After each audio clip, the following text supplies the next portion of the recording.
Assalamualaikum warahmatullahi wabarakatuh. Waalaikumsalam warahmatullahi wabarakatuh. Sobat Republika, kembali lagi dengan kami dari Republik Kopi. Alhamdulillah, saya Gunadi, ditemani dengan Kang Osa. Apa kabar Kang Gunadi? Sehat-sehat? Alhamdulillah. Sobat Republika, kali ini kita sudah lama tidak bersepeda. Karena apa, Pak Osa? Karena kemarin kita posisi masih PSBB dan sekarang sudah AKB. Insya Allah kita bisa sepedahan tipis-tipis dulu Kang Gunadi ya. Tipis dulu. Sambil kita mencoba sepatu klit yang sudah lama kita tidak gunakan karena kemarin PSBB. Kita mumpung cuaca cerah nih Kang Gunadi. Mumpung cuaca cerah, Jadi, kita pengen juga pakai nyobain lagi nih. Udah lama kita nggak pakai. Iya. Barangkali lupa. Ya pengen kita coba ya, Pak Osa? Iya, oke. Oke, Kita langsung aja. kita Kang langsung Gunadi. aja ya. Ya, siap. Yuk. Siap, oke. Assalamualaikum. Saya juga ngasih tip buat para pemula yang mau pakai sepatu klit ini, jangan sampai belajarnya itu tempat yang ramai, tapi tempat yang sepi dulu. Rasakan dan nikmati gimana cara buka dan tutupnya. Istilahnya seperti itu. Mari kita coba. Seperti apa? Jadi kalau lupa, pas jalan rame, jatuh, gak enak. Tapi kalau misalnya udah terbiasa, pasti persiapan buka tutupnya tuh seperti apa, jadi tahu apa kiri atau kanan dulu. Oke, kita coba.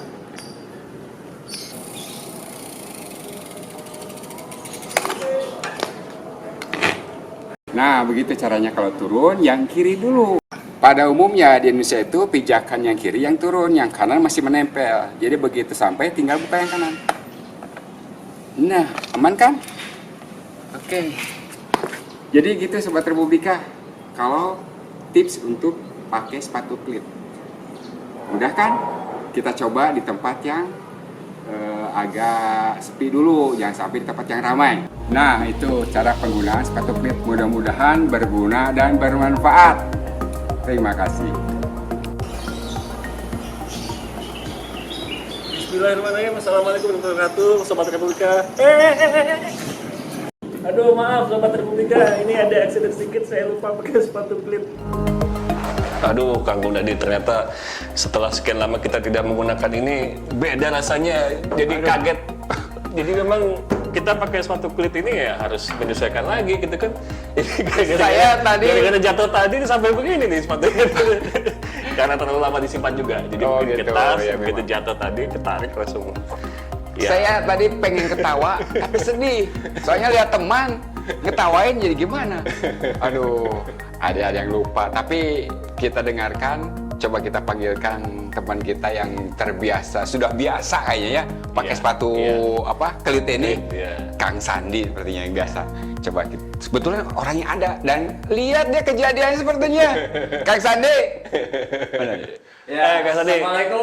Waalaikumsalam warahmatullahi wabarakatuh. Nah, ini dia Kang Sandi, orang yang sudah biasa pakai Sepatu klit ini. Nah, gimana Kang Saya Sandi? tadi lihat peristiwanya sama, saya juga pengen ketawa. Ini karena sudah lama tidak pernah bersepeda pakai klit, pakai sepatu klit, ya gitulah kejadiannya. Suka lupa.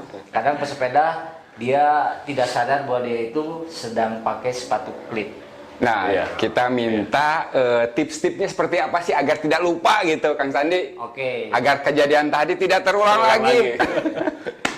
Nah ini, yang pertama yang harus kita sadari bahwa kita sedang bersepeda menggunakan sepatu klit. Ya. Itu kita harus sadari itu dan jangan sampai lupa. Ya. Jangan sampai lupa. Yes. Gitu ya. Yang kedua ada tekniknya, cara menggunakan klit dan cara melepas ketika kita hendak berhenti. Biasanya jatuh tuh, peristiwa jatuh tuh ketika kita hendak berhenti. Iya.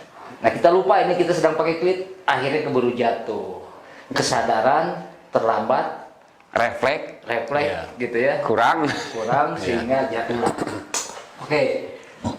Yang harus dilakukan oleh pesepeda ketika dia menggunakan sepatu klit, pertama yang tadi itu dia harus menyadari. Yang kedua, ketika hendak melepas, biasakan kaki kiri. Oh gitu ya, Yang kaki kiri ya? duluan. Kaki kiri duluan. Kiri dulu ya? Kiri dulu. Oke. Karena refleksitas pesepeda itu ketika berhenti selalu kaki kiri yang turun. Gitu ya. Makanya biasakan kaki kiri dulu yang melepas gitu ya. Yang lepas dan yang turun gitu ya. Lepas dulu baru turun. Posisi pedalnya di atas apa Nah, pas ini. lagi di bawah? Gimana itu? Ketika kita melepas klit dari pedal kiri, Sambil ambil sepedanya gimana? boleh. Sebentar, saya ambilkan. Kayak begitu ya, ya. Ya, bentar ya.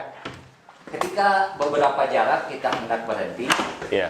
biasakan pedal kanan di bawah dan pedal kiri di Iya. atas. Dalam posisi seperti itulah kaki kiri kita melepaskan klit dari Iya. pedalnya. Iya.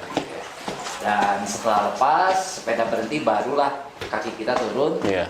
dan dia menginjaklah posisi. Memang tadi juga saya lupa ini Kang Sandi. Jadi kelihatannya kan setelan pedal klitnya juga kan karena biasa kencang tadi karena kita baru pakai lagi belum saya kendorin lagi. Jadi agak kesulitan juga. Jadi mungkin salah satu faktor memang kalau kita sudah tidak lama tidak mau menggunakan sepatu klit mungkin ya kita harus kendorkan lagi itu setelannya ya. Nah itulah makanya yang harus diingat dan harus disadari bahwa kita sedang menggunakan sepatu klit dan settingannya Iya. seperti apa kita harus ingat. Iya, betul, betul. Jangan sampai kita keenakan bersepeda di akhir kita tahu settingannya belum setting. Nah itu Iya. resiko-resiko yang Iya. kita Dan untungnya tadi memang masih di jalan yang tidak terlalu ramai. Saya membayangkan ketika tadi kejadian, saya dan Kang Gunadi di jalan raya, waduh itu ngeri sekali, amit-amit gitu ya. betul. Sepedanya, mohon Dan maaf. ini untung sudah terbiasa menggunakan klit, cuman hanya sudah lama Iya, saja iya, tidak memakai iya. kembali. Nah bagi pemula sebenarnya, ketika hendak belajar menggunakan sepatu klit, sebaiknya belajarnya itu di area kosong. Iya, betul. Sangat beresiko ketika pemula menggunakan sepatu klit ini, dia latihannya di area yang padat atau di Jalan raya. Ya. Sebaiknya memilih lahan kosong untuk Lapangan mungkin ya, Lapangan atau kosong gitu. jalan di perumahan mungkin ya. Atau bersender dulu di tembok gitu. Nah, seperti itu. Banyak cara-cara atau banyak tips bagaimana kita menggunakan sepatu klit. Gitu ya. Kita bisa cari di internet itu banyak cara menggunakannya atau videonya menggunakan sepatu klit itu gitu ya. Karena apa? Sepatu klit ini sangat bermanfaat dan berguna bagi pesepeda yang memang dia profesional gitu ya. Dan manfaatnya pun terasa ketika kita menggunakan sepatu klit dengan sepatu biasa, perbedaannya sangat terasa. Apalagi pas nanjak kayaknya ya. Jadi mereka karena dia melekat ya, terikat dengan pedal sehingga jadi tidak hanya kita mendorong tapi yang Betul. kaki yang sebelahnya juga mengharik. Jadi dua-duanya bekerja dengan efektif mungkin ya. Itu perbedaannya. Iya. Jadi, Nah, ini ketika pakai klit, kaki kita tuh terasa bersatu dengan pedal. ya. Kaki kiri mendorong, Iya. kaki kanan membantu menarik Tarik, ke iya, atas. betul. Itulah Meringankan. makanya energi kita sedikit efektif gitu Iya. ya, ketika kita menggunakan sepatu klit. Nah, ini mungkin mumpung ada Kang Sandi, Kang Gun, jadi mungkin ini kan ada dua jenisnya, ada yang untuk road bike atau RB, ada yang untuk MTB. Nah, mungkin bisa dijelaskan sama Kang Sandi ini Betul. apa bedanya ya antara yang road bike dengan yang MTB. Bisa saya jelaskan, untuk sepatu klit RB atau road bike, dia memiliki 3 sudut. Memiliki 3 sudut, Ini Besar lagi ya. besar nih, ketiga sudut ini. Ini tujuannya kenapa dia lebih besar dan 3 sudut? Karena dibutuhkan kerapatan yang lebih ketimbang sepatu klit untuk MTB. gitu ya. Karena memang road bike kita kenal ini sepeda yang profesional dan memang kejuaraan-kejuaraan biasanya menggunakan road bike kebanyakan. Kayak jet darat ya. Betul. Makanya tingkat kerapatannya dia lebih kuat gitu ya. Makanya tadi melekatnya ke itu. pedal ya. Makanya Kang Oza tadi itu susah Sampai jebol. jebol karena saking rapatnya dia ini. Dan ini memang kelihatannya memang karena sepatu ini jarang digunakan Kang Gunadi, Kang Sandi. Jadi getas mungkin ya, karet-karetnya getas, itu juga langsung getas ya. Akhirnya karena accident tadi ya jadi seperti ini. Tapi nggak apa-apa, bisa diperbaiki, bisa disol. Disol, di lab lagi nanti. Oke. Gitu. Kita kembali ini yang RB, saya kembalikan kembali ingatkan bahwa ada 3 sudut di sini. Dia lebih rapat dengan pedal gitu ya. antara sepatu dengan pedal dia rapat banget. Ada 3 sudut kuncian untuk sepatu klit road bike. Ini ya. 1, 2, 3. Termasuk bautnya pun ada 3 dia. Iya. Bautnya ada 3. Ketika dia nempel ke pedal, ini ada 3 sudut kuncian. 1, 2, 3. Makanya sepatu klit untuk road bike dia lebih rapat dengan pedal. Beda dengan MTB ya? Beda dengan MTB. Ini saya coba jelaskan mengenai MTB. Klit MTB relatif lebih kecil dia. Dia lebih kecil dan sudut kunciannya hanya 2, depan dan belakang. Yang mengunci ke pedalnya itu hanya 2. Dan bautnya 2 juga. Dan bautnya juga 2. Iya, iya. Gitu ya, bedanya.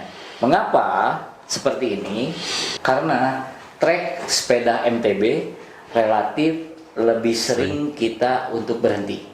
Banyak rintangan di trek-treknya ini. Jadi sering harus menapak, jadi ya betul. Sering turun ya? Maka Sering turun. Kemungkinan sering turunnya kaki kiri saat berhenti pada sepeda MTB ini lebih sering ketimbang road bike.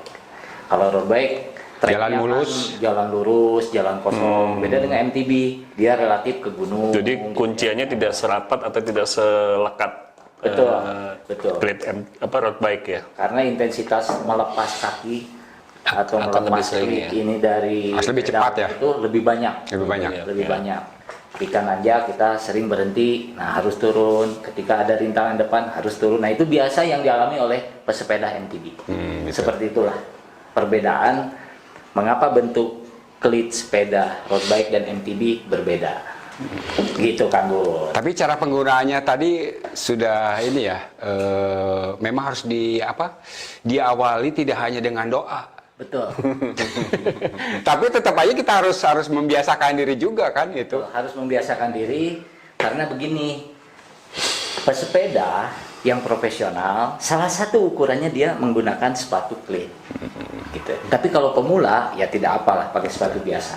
Pemula pura-pura profesional. Mungkin Kang Sandi satu lagi mungkin perlu dijelaskan ke Sobat Republika bahwa kalau kita membeli sepatu klit itu biasanya rata-rata size-nya di atas rata-rata kalau kita biasa misalnya pakai 42 itu satu size di atas ya. Satu bahkan sampai 1,5. Jadi saya biasa pakai 42, ini belinya saya nomor 43. Iya. Nah itu biasakan kalau kita beli sepatu Rata-rata seperti itu ya. rata-rata seperti itu, sepatu sepeda klit apalagi di online belinya. Biasakan 1 nomor di atas. Iya. Jadi ketika kita biasa pakai sepatu nomor 42, belilah sepatu Nomor klit 43. yang nomor 43. Oke Sobat Republika, yang jangan lupa ketika kita sudah punya sepatu klit, jangan lupa pedal sepeda kita pun harus pedal klit. Seperti ini penampakannya. Penampakan pedal klit. Karena ini yang akan mengunci sepatu klit kita. Jadi klit pada sepatu kita tuh akan masuk ke sini, dia mengunci di sini. Dan kaki akan terasa bersatu dengan pedal. Sambil dicoba mungkin Coba Kang Gunadi ya. masukkannya. Nah, saya sebelum dimasukkan, saya lihatkan dulu. Nah, ini yang mengunci ke sini.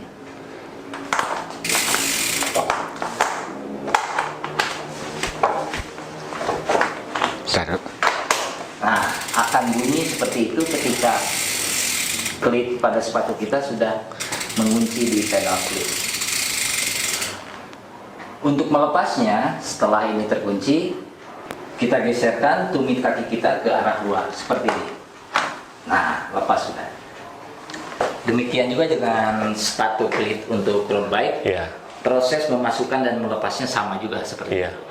Oh ada ya Untuk- sepatunya ya? Untuk lebih jelasnya memang kelihatannya Sepedanya? supaya Sobat Republika lebih jelas kita bawa sepedanya ya. Oke. Sebentar ya.